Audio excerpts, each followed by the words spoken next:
ભગવાન ભળશે। એકવાર સ્વામી શ્રી સારંગપુરમાં વિરાજમાન હતા અને ભાવનગર જિલ્લાના વિકાસ અધિકારી, પ્રૌઢ શિક્ષણાધિકારી તથા અન્ય અધિકારી વર્ગ પણ સાથે હતો।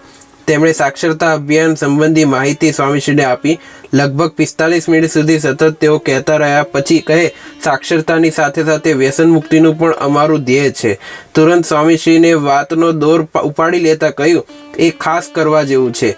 ભણતર સાથે એ અગત્યનું છે। ભણેલામાં ભૂત વધારે ધમાલ કરે। અમારે એ બધાને સુધારવાનું કામ ચાલે છે। આપણે વાવીએ એ બધા જ છોડ ઉછારતા નથી, એમ વ્યસન મુક્તિમાં પણ મહેનત કરવી પડે છે, પ્રયત્ન ચાલુ રાખવો પડે છે। આજે સમાજનું વાતાવરણ એવું થઈ ગયું છે કે પૈસા માટે વ્યસન ઘુસાડે, મંદિર થતું હોય તેમાં વાંધો લે ને સિનેમા માટે લાયસન્સ આપે, દારૂ પણ ઘુસાડે। દારૂબંધીના અધિકારી પોતે જ પીને આવે પછી કરવું શું?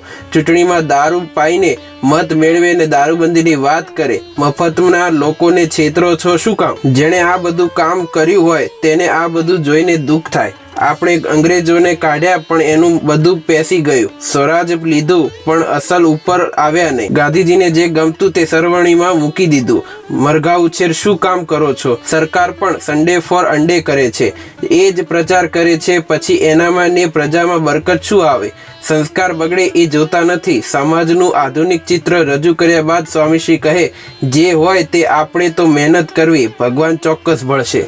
જય સ્વામિનારાયણ।